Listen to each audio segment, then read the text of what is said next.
మనోజ్, నువ్వు నా బిడ్డవి. లక్ష్మీ ప్రసన్న, విష్ణువర్ధన్ బాబు, మనోజ్ కుమార్. నిన్ను ఎలా పెంచానురా నేను? అందరికంటే నిన్నే గారాభంగా పెంచానురా. నీకే ఎక్కువ ఖర్చు పెట్టి చదివించాలని ప్రయత్నం చేశానురా. నువ్వు ఏది అడిగినా నేను నీకు ఇచ్చానురా. కానీ ఈ రోజున నువ్వు చేస్తున్న పని బిడ్డల గుండెల మీద తంతారంటారే, అలా తన్నేవరా. మనసు ఆవేదనతో కింగిపోతుందిరా. నేను మీ అమ్మ ఏడ్చుకుంటున్నావురా. జర్నలిజం ఉన్నది లేనిది, లేనిది ఉన్నట్టు రాస్తున్నారా. నువ్వు నన్ను కొట్టడం ఏంట్రా? నా బిడ్డ నన్ను తాకలా. ఇద్దరం ఘర్షణ పడ్డాం కొన్ని కారణాల వల్ల. ప్రతి ఫ్యామిలీలోనూ ఉంటాయిరా ఇవి. లేనివాడు ఎవరైనా ఉంటే ప్రపంచంలో ఒకరున్నారేమో, 1% ఉంటుందేమో. అటువంటి వాళ్ళ ఇంటికి వెళ్ళి కాళ్ళు గడిగి నిద్ర పూసుకోవచ్చు. భారత భాగవత రామాయణాలు చూసావు కదరా. ఏమిటిది? మీ అమ్మ ఎంత కుమిలిపోతుంది ఈ రోజున హాస్పిటల్ చేరింది. నీ వల్ల హాస్పిటల్ చేరుతాను. చూడు మనోజ్, నీకు అన్నీ ఇచ్చిన ఈ రోజున నువ్వు నా గుండెల మీద తనడమే కాకుండా అపకీర్తి తీసుకొచ్చావు. ఏదేదో రాశావు, ఏదేదో చెప్తున్నావు. కొంతమంది జర్నలిస్టులు ఉన్నది లేనిది, లేనిది ఉన్నట్టు రాసే వాళ్ళ తత్వం వాళ్ళకి. ఎందుకంటే టీఆర్పీ పెరగాలి. ఇది వాళ్ళ నైజం. మనం మార్చలేము. వాళ్ళందరి మీద మన కోర్టుకు వెళ్ళలేము. వక్ స్వాతంత్రం అంటారు, ప్రజాస్వామ్యం అంటారు. ప్రజాస్వామ్యంలో కూడా కొన్ని హద్దులు ఉన్నాయి. ఇది నీకు తెలుసు అనుకున్నా. ఎంత మంచి నటుడివి నువ్వు. నీ భార్య మాటలు విని తాగుడుకు అలవాటు పడిపోయావు. వింటున్నావా మనోజ్? ఎవరిని నమ్మాలో ఎవరిని నమ్మకూడదో పరిస్థితి తీసుకొచ్చావు. విద్యాలయాలు ఎంత గొప్పవిరా. మనం 25% కులమతాలకు అతీతంగా ఫ్రీ ఎడ్యుకేషన్ ఇస్తున్నాంరా. క్యాస్ట్ అనేది తీసేశానురా 92లో ప్రాస్పెక్ట్స్లో. నువ్వు చదువుకున్నావురా. అక్కడ చదువుకున్న బిడ్డలు IAS, IPS అయ్యారా. ఎంతోమంది గొప్పవాళ్ళు అయ్యారా. నువ్వు నటుడుగా ఎంతో గొప్పవాడివి. తాగుడికి అలవాడబడి నువ్వు నీ భార్య ఇంట్లో బిహేవ్ చేస్తున్న విధానం ఆ భగవంతుడు సర్వేశ్వరుడు తెలుసు. భగవంతుడు చూస్తున్నాడు రా. నేను తప్పు చేసినా, నువ్వు తప్పు చేసినా, ఎవరు తప్పు చేసినా. ఎంత అవకాశం ఇచ్చావు మాట్లాడుకునేదానికి అందరికీ. ఇన్ని సంవత్సరాల్లో మన విద్యాలయాల్లో ఒక్క తల్లి కానీ ఒక తండ్రి కానీ ఏమైనా చెప్పారా? ఆ బిడ్డలు మన బిడ్డలు రా. మీరెంతో నాకు అక్కడ ఉన్నవాడు కూడా నా కూతుర్లు, నా కుమారులు. ఎంతమందికి ఫ్రీ ఎడ్యుకేషన్ ఇస్తున్నావు. వాడి దగ్గర ఏది ఆశించరా. నువ్వు ఎందుకు ఇలా తయారైపోయావు? ఎందుకు ఇంట్లో ఉండే పని వాళ్ళందరినీ కొడుతున్నావు? పనివాడు వాడు పని చేసుకోవడానికి మన ఇంటికి వచ్చాడు రా. ఆ పనివాడిని కొట్టడం చాలా మహాపాపంరా. నేను వేరురా. నేను దండించడం వేరురా. నేను ఎవరిని ఆ చిన్న వాళ్ళని కొట్టి ఇచ్చేసి చేయలేదురా. సినిమా ఇండస్ట్రీలో మోహన్ బాబు కొడతాడు, తిడతాడు అంటే అది షూటింగ్లో జరిగి ఉండొచ్చేమో. కానీ ఇంట్లో ఉండి 10 సంవత్సరాల నుంచి 20 సంవత్సరాల నుంచి పనివాళ్ళు ఉన్నారు. నేను ఇంట్లో లేని సమయంలో వాళ్ళందరినీ కొట్టి వాళ్ళ ఫోన్ లాక్కొని ఒకడైతే చచ్చిపోవాలి. వాడు పోలీస్ కంప్లైంట్ ఇచ్చి ఉండొచ్చు. నేను వద్దు అని వాడిని బతిమాలాడు. పోలీస్ కంప్లైంట్ కూడా ఇవ్వడా. ఇంకైనా నువ్వు నీ భార్య మారి బయట ఉండండి రా అన్నాను నేను. లేదు డాడీ, తప్పు చేయలేని ఒకసారి వచ్చావు, మళ్ళీ తప్పు చేశావు, మళ్ళీ వెళ్ళావు, మళ్ళీ ఈసారి తప్పు చేయనన్నావు. ఏమండి వీడు తప్పు చేయడం అని మీ అమ్మ చెప్పింది. ఇంట్లో పెట్టుకున్నా. మళ్ళీ నువ్వు చేస్తున్నది, ప్రతిరోజు నువ్వు తాగుతున్న విధానం నీకే తెలుసు. ఇది ప్రజలు నమ్ముతారా లేదా అనవసరం నాకు. నేను నీకు చెప్తున్నా, ఇంతటితో పులి స్టాప్ పెట్టాలి. 3 రోజుల నుంచి రకరకాలుగా రాస్తున్నప్పుడు నా మనసు ఆవేదనతో ఉంది. మళ్ళీ చెప్తున్నా, Mohan Babu University is greater than temples. Greater than temples. బిడ్డలను కాలేజీలో చేర్చుకునే ముందు చెప్తారు, అన్నయ్య ఎంత ఉంది యూనివర్సిటీ రూల్స్, ఇది మా పద్ధతి, మీకు ఇష్టమైతే చేర్చండి. గవర్నమెంట్ ఏమి ఇస్తుందో ఇంత పర్సంటేజీ వాళ్ళకు కూడా మీ దగ్గర ఎందుకు డబ్బు తీసుకుంటున్నాం అంటే దానికి అర్థం పరమార్థం చెప్పాము. దొంగతనంగా తీసుకోలేదు, ప్రతిదానికి చెక్కులు ఉన్నాయి, అది అకౌంట్ ఉంది. దానిలో తప్పులు జరిగితే డిపార్ట్మెంట్ ఉంది. కాలేజీలో ఇంకేమైనా తప్పు జరిగితే గవర్నమెంట్ ఉంది. ఇవన్నీ నీకు తెలుసు. ఈ రోజున ప్రపంచంలోనే నెంబర్ 1గా చేయాలని మీ అన్న కష్టపడి ఇతర దేశాల్లో నెంబర్ 1 యూనివర్సిటీ టైఅప్ చేశాడు. ఈ రోజు నువ్వు చేసిన విధానం ఏమిటి? నువ్వే ఒకప్పుడు నాకు ఇవి ఏమొద్దు, నేను యాక్టింగ్ అన్నావు. ఈ రోజున ఏం చేస్తున్నావు? విద్యాలయాల మీద పడ్డావు. తల్లిదండ్రులు చాలా గొప్పవాళ్ళరా.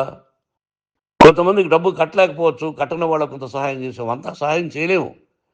బ్యాంకుల్లో డబ్బు కట్టాలి, లెక్చరర్స్కి డబ్బులు ఇవ్వాలి, యూనివర్సిటీ బ్రహ్మాండంగా నడపాలంటే మంచి లెక్చరర్స్ కావాలి. ఇవన్నీ తెలిసి చేస్తున్నావురా 32-33 సంవత్సరాల నుంచి. అది పక్కన పెడితే అందరినీ కొట్టడానికి వస్తావు, మీ అన్నం తిడతావు. ఒక వ్యక్తి వినయ్ గారనే ఆయన వ్యక్తి హెల్ప్ చేయడానికి వస్తే ఆ వినయ్ ఎవరు చంపేస్తాను వాడు అన్నావు. ఇవన్నీ ఎంత తప్పురా? అంటే మీ నాన్నగారికి ఎవరు సహాయం చేయడానికి వస్తే వాడు అంటావు, చంపేస్తానంటావు. మీ అన్నను చంపేస్తానన్నావు. చంపరా చూద్దాం మీ అన్న, నేనే అన్నా. తాకరా నీ ధైర్యం ఉంటే అన్నా. ఎంతమందిని చంపాలనుకుంటున్నావు, ఎంతమందిని చేయాలనుకుంటున్నావు, నువ్వు ఏం సాధించాలనుకుంటున్నావు? ఆలోచించుకో. ఈ ఇంట్లోకి అడుగు పెట్టడానికి నీకు అధికారం లేదు. ఇది నా కష్టార్జితం. మా నాన్నగారు 10 రూపాయలు 10 పైసలు కూడా ఇవ్వలేదురా. మంచి జన్మనిచ్చాడు మా నాన్నగారు. మద్రాసుకు వెళ్ళి వీధుల్లో అడుగు తిన్నాను రా. ఒక పూట కూడా భోజనం లేకుండా అడుగు తిన్నాను రా. న్యాయంగా మోహన్ బాబు తిడతాడు కొడతాడంటారు కానీ మోసగడం అనలేదురా. నీట్ పార్లమెంటేరియన్గా బయట వచ్చాను రా. నువ్వు నా పరువు ప్రఖ్యాతులు మంట కలిపావు. ఏమిటి నేను చేసిన అన్యాయం? నీకు జన్మనిచ్చాను, అదా నేను చేసిన పాపం. అందుకే ఇది నా ఇల్లు అన్నావు. నువ్వు నీ ఇల్లు కాదు. నీ కష్టార్జితంతో నువ్వు సంపాదించుకున్న ఇల్లు నీది. ఇది నా డబ్బు, నా కష్టార్జితం. నా కష్టార్జితంలో నేను పిలిస్తేనే మీరు ఇంట్లోకి రావాలి. అటువంటిది పోగొట్టుకున్నావు నువ్వు. ఆస్తులు అంటావా, ముగ్గురికి సమానంగా రాయాలా లేదా అది నా ఇష్టం. ఆస్తులు ఇస్తానా, లేకపోతే గంగపాలు చేస్తానా, లేకపోతే ఎవరికైనా దానధర్మాలు చేస్తానా, అది నాకు సంబంధించిందిరా. నా కష్టార్జితం రా. మీరు చేస్తున్న విధానం గుణగణాలు కావాలరా. మందు తాగచ్చురా. ఎంత తాగాలి? నేను కూడా 1 or 2 పెగ్స్ తీసుకుంటా. ఇది తప్పు కాదు, జనానికి తెలియాలి. నా డబ్బు ఇది. తాగి ఎవరిని కొట్లా, తాగి నేను తింటున్నా. అది ప్రజలకు అక్కర్లా. నేను తప్పు చేస్తేనే ప్రజలకు కావాలా. ఇవన్నీ ఉన్నాయిరా. ఇవన్నీ తెలుసుకో. జర్నలిస్ట్ సోదరులారా, మీకు నా గతాన్ని తెలుసు, నా భవిష్యత్తు, నేను ఎక్కడి నుంచి వచ్చాను కూడా మీకు తెలుసు. ఈ రోజున మీరు రాస్తున్న విధానం, నా బిడ్డ నన్ను కొట్టాడన్నారు, ఎంత తప్పు. ఈ రోజున నా బిడ్డ మీద కోపంతో అవును చెప్పచ్చు, కాదు. వాడు నా మీద చెయ్యెత్తలేదు. నేను ఘర్షణ పడ్డాం. ఘర్షణ వేరు, కొట్టుకోవడం వేరు. గాయాలతో హాస్పిటల్కి వచ్చి కుంటుకుంటుగా నడిచాడు. మళ్ళీ ఏమని పోలీస్ స్టేషన్కి వెళ్ళి చెప్పాడు. ఎవరో 2 ఉన్నారు, వాళ్ళిద్దరూ నా మీద దాడి చేశారన్నాడు. నా ఇంట్లో పనిచేస్తున్న వ్యక్తుల గురించి పోలీస్ స్టేషన్కి వెళ్ళి చెప్పవలసిన అవసరం అతనికి లేదు, హక్కు లేదు. పోలీస్ డిపార్ట్మెంట్ కూడా తెలుసుకోవాల్సిన విషయం. నా ఇంట్లో ఉండే వర్కర్స్ మీద నేను కంప్లైంట్ ఇవ్వాలి. నువ్వు పర్మిషన్ లేకుండా నా ఇంట్లోకి నువ్వు చొరబడి ఇల్లు నాదంటూ ఇంట్లో పనిచేస్తున్న వర్కర్స్ మీద కంప్లైంట్ ఇచ్చావు. అది ఎంతవరకు పోలీసు న్యాయమో రూల్సో చూద్దాం. పోలీస్ డిపార్ట్మెంట్ ఇంటికి వచ్చింది. వాళ్ళకి రాశాను ఉత్తరం, అయ్యా నేను సీనియర్ సిటిజన్ని, నాకు రక్షణ లేకుండా ఉంది, నా బిడ్డ వల్ల నా ఇంట్లో నుంచి నా బిడ్డను పంపించేసి ఇది నా ఇల్లని. వాళ్ళు నాకు సమాధానం ఇవ్వలేదు. ఇవ్వకపోగా ఎవరిని పట్టించుకోలేదు. ఇప్పుడు పోలీసు వాళ్ళు వచ్చి ఏమండి రూల్స్ ప్రకారం నా బిడ్డ ఇంటికి రాకూడదంటే మాకు హయ్యర్ డిపార్ట్మెంట్, హయ్యర్ అథారిటీ వాడు ఫోన్ చేశారు, మీరు ఎవరిని స్టాప్ చేయొద్దండి, బయట నుంచి ఎవరైనా వస్తే వాళ్ళని స్టాప్ చేయండి అన్నారు. 2 రోజుల నుంచి 10 మంది 20 మంది వస్తున్నారు. వాళ్ళు అలా చూస్తూ నిలబడ్డారు. వాళ్ళు ఫోటోలు తీసుకున్నారు, వాళ్ళ మీద మళ్ళీ వదిలేస్తున్నారు. ఎవరిని నిందించాలి? But I give respect to the police department. వాళ్ళకి ఎవరు ఏ అధికారి ఫోన్ చేశాడో, ఆ అధికారికి ఏ పొలిటీషియన్ చేశాడో అది వాళ్ళకే వదిలేస్తున్నా. కాబట్టి వాళ్ళు పోలీస్ కంప్లైంట్ ఇచ్చినా కూడా మేము సంబంధం లేదని అంటున్నారు కాబట్టి నేను నా బిడ్డను నిన్ను నాపు చేస్తున్నా. నువ్వు ఇంట్లోకి వచ్చే అధికారం నీకు లేదు. నువ్వు వచ్చి నీ బిడ్డను తీసుకెళ్ళు. సంతోషం. నువ్వు రాలేదు, నీ బిడ్డను జాగ్రత్తగానే చూసుకుంటావు. Take care your daughter, that's all. మీ అమ్మ హాస్పిటల్లో అడ్మిట్ అయింది.